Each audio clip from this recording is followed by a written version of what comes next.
We're going to be looking at the same chapters in kind of a different heading, calling it narrowing focus, where we've seen this a little bit already, where we're tracing the line of promise. Where in Genesis 1 through 11, we start with, in the beginning, God created the heavens and the earth, but it's the earth that most of the attention is being given to. And then in the earth, you have the plants and animals, and finally humanity. And it's humanity, whoops, I went too fast on that one. Humanity is of the main interest there. I never figured out how to do my slides to transition straight through, so I need a school teacher or a teenager to come help me. It's the line of Seth, Cain and Abel.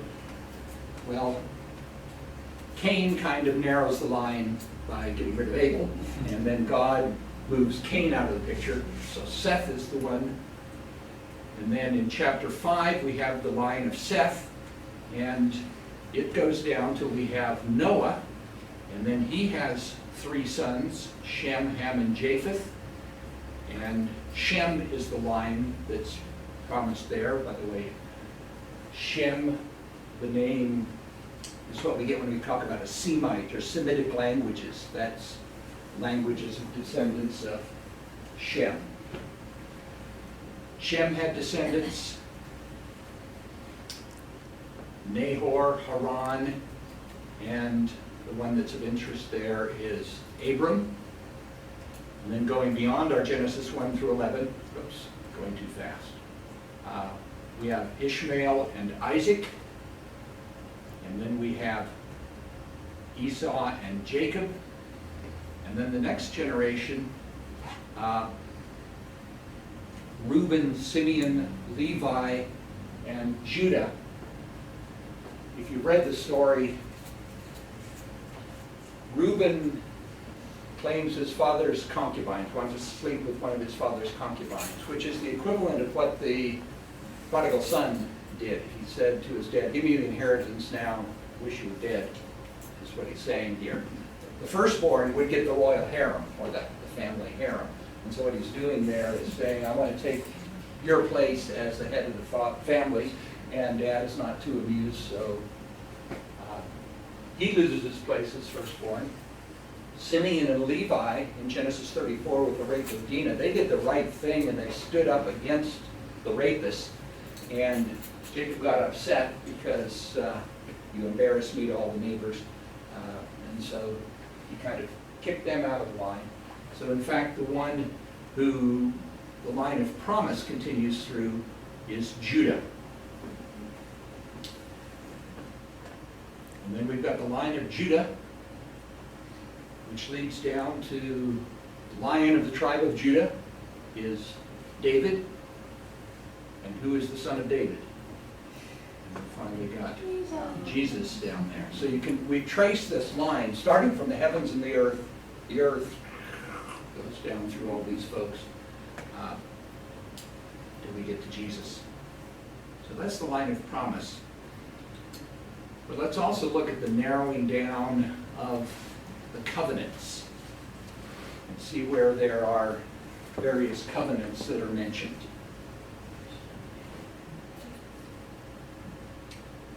Genesis 1, it mentions the heaven and the earth. There's no covenant mentioned with the earth. There's not the next narrowing down with humanity either. We have to move down a little bit further till we get to Noah. The first place a covenant is mentioned is with Noah. And this is what we talked about last week in chapter 9 of Genesis. We have, and it's not just with Noah, it's with all of creation, including the animals as well as the human beings. And so I'll draw it again on the board, where we have a universal covenant with Noah.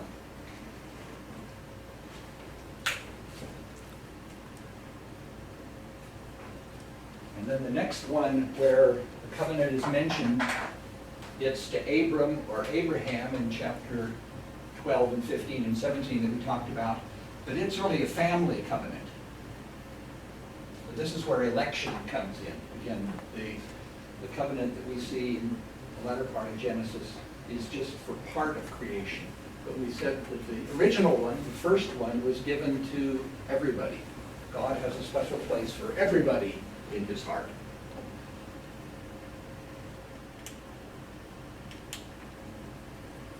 Then we have the line of promise going again. And the descendant of Judah is Moses. So there is the next covenant.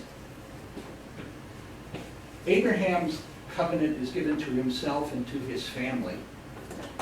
And one of the parts of the promise, one of the covenant elements, was descendants. And by the time we get to the book of Exodus, the beginning of the book of the Exodus, there's about 70 descendants. So a number of years have passed, and so they've had a number of children. And by the time we get to Exodus, there are swarms of them. Some years have passed. So, again, I say the only command of God that we keep is the first one that he gave, be fruitful and multiply and fill the earth. So Israel is doing that. They go from 70 to a large number. So by the time they get to Mount Sinai with Moses in the book of Exodus, you have the promise given.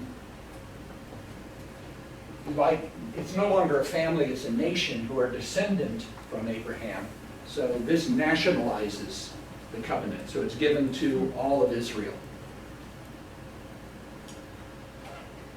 The next place where a covenant is mentioned is in 2 Samuel 7, where we have a covenant with David, again, another descendant of Judah.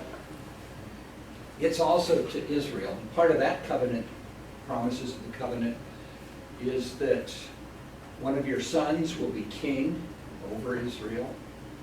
And the other one is that the temple is going to be built here in Jerusalem, and I will inhabit that. The temple will be there in perpetuity as well. So again, it is a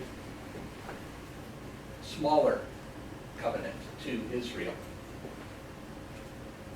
And then the next covenant is one that's mentioned in the Old Testament several places. It talks about, well, we had communion this morning. This is the new covenant in my blood,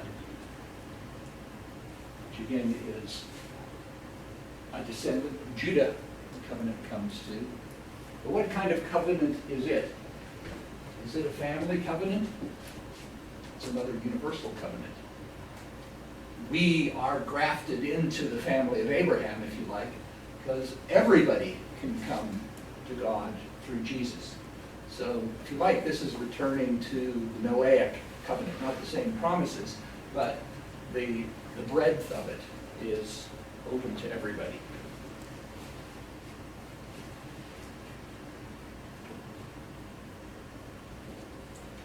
You can read a little bit about that in Romans chapter 8.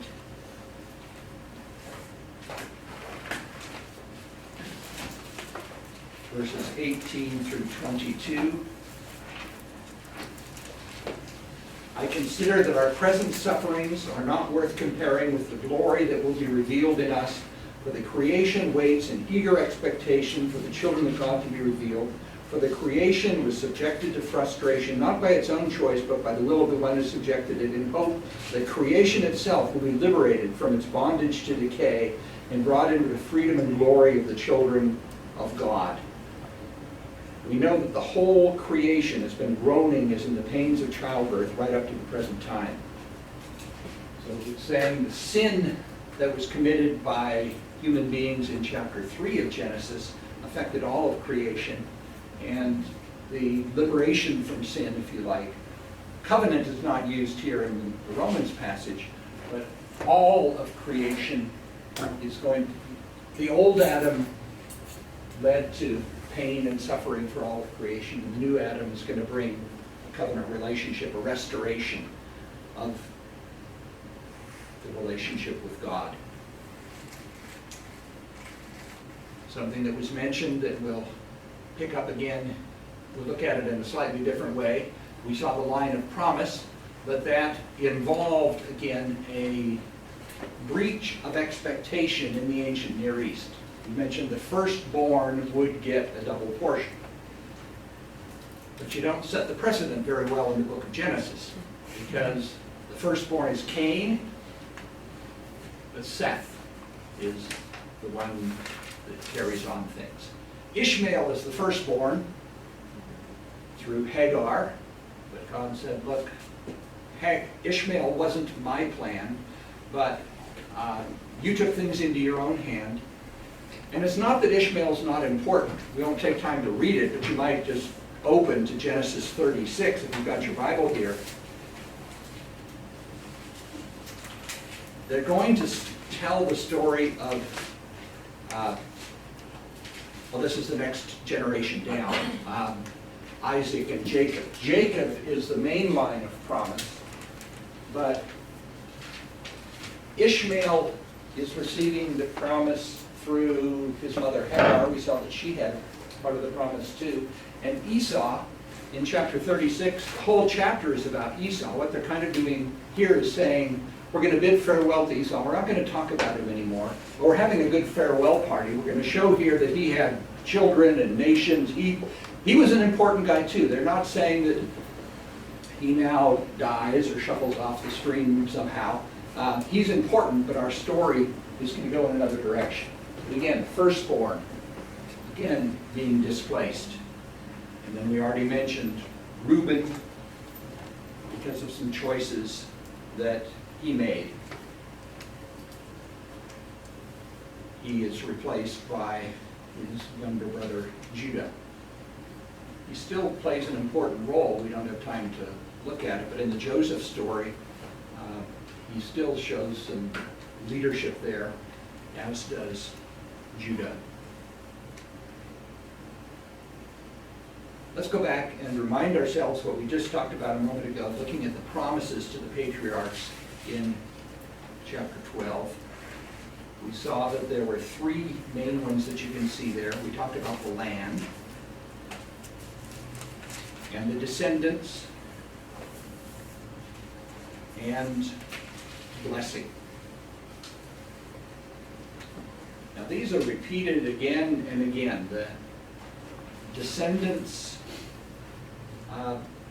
well, all three of these are repeated to each generation of patriarchs in maybe different words, but Isaac is promised descendants and land and blessing. So is Jacob. This is a backbone, if you like, of the book of Genesis and going through the Pentateuch. But also, not only are they repeated, but they're imperiled as well. Just look back quickly at Genesis chapter 12.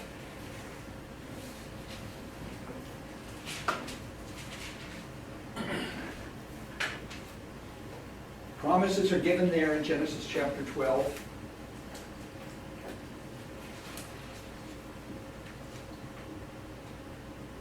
And it says in verse 10, now there was a famine in the land. So as soon as the promises are given, a famine comes. So what happens if you're dead? It doesn't help much for land. So they go to Egypt in order that they can live. So as soon as he gives the promise, they're out of the land. So this is good narrative technique. That is, you start with what in narrative technology or terminology they would say you've got equilibrium, and then a problem comes in, tension rises. And then how do we resolve that tension? So the tension here is, first of all, how's he going to stay alive? But how are we going to get this land back? And so we've got barren wives, we've mentioned already, a problem for fulfillment of the prophecies, or the promises. They're living in Egypt. So where are we by the time we get to the end of the book? I did mention they have 70 descendants there at the end. Do you remember when you get to the end of Genesis, where are they living? In Egypt. So that promise hasn't been fulfilled. The promise of blessing is an interesting one to see coming up. several times, because what happens to Potiphar's household when he takes Joseph in? Joseph is a slave, but Potiphar starts to get blessed and he raises Joseph to a position of authority. So Pharaoh does the same thing. There's blessing coming to others through the families who receive these promises. Now the promises are also expanded. They're repeated, but they're expanded. I don't have time to go through all of these. I should have mentioned, if you're interested, somebody wasn't able to be here this time, so she asked if I send her the PowerPoints. If you are interested, let me have your email and I can send them to you, if you, especially for some of these things where there's a lot of verses. But you will have descendants. In Genesis 15, it says, look at the stars of the sky and the sand of the sea. This is what your descendants are going to be like. It's not just going to have 1 or 2 kids. Ultimately, it's going to be greatly expanded. And nations are going to come from you. 15, 17, 15, why don't we look at 15? In 15:7, in chapter 12 it says, to the land I will show you. In 15:7, I'm going to give you this land to take possession of. And we already read in chapter 17 where it says the land of Canaan. So now it becomes more specific what's going on. And then in chapter 17, it expands even more. Verse 4, you will be the father of many nations. And blessings are going to happen. Again, this is where the name change comes in. And then in 17:7, I will establish my covenant as an everlasting covenant between me and you. This is expanding it even more. Not only are they promises, but this is going to be a perpetual thing, everlasting thing, generation after generation. It's not just you, but it's going to go even beyond that for generations to come. And then also kings are going to come from you. It's mentioned in one of these verses. And then the land, again, the land of Canaan. Talking briefly in chapter 17 about circumcision, the origin of the practice, or at least the meaning of the practice, is spelled out here. There are some of the other nations. In Egypt, they also practiced circumcision. The Philistines didn't, and so sometimes they're called you uncircumcised Philistines. But what we have here are 2 parts of the covenant in chapter 17. We've got the promises that are made, and then there's also a sign of that covenant. And the promises are by God's grace. He's not asking for any response. He's just saying, I'm going to fulfill these promises. A sign as a response, the grace has already been given. And so God asks them to respond through circumcision. And it's associated here in chapter 17. It says, when Abram was 99 years old, the Lord appeared to him and said, I am the Lord Almighty. Walk before me faithfully and be blameless. We have this relationship already. I am going to show grace to you before you even respond. So as gratitude, if you like, can you respond by having circumcision? So it's not that circumcision leads to the relationship. The relationship is there already, and it's a sign of gratitude. Abraham and his male descendants are to be circumcised.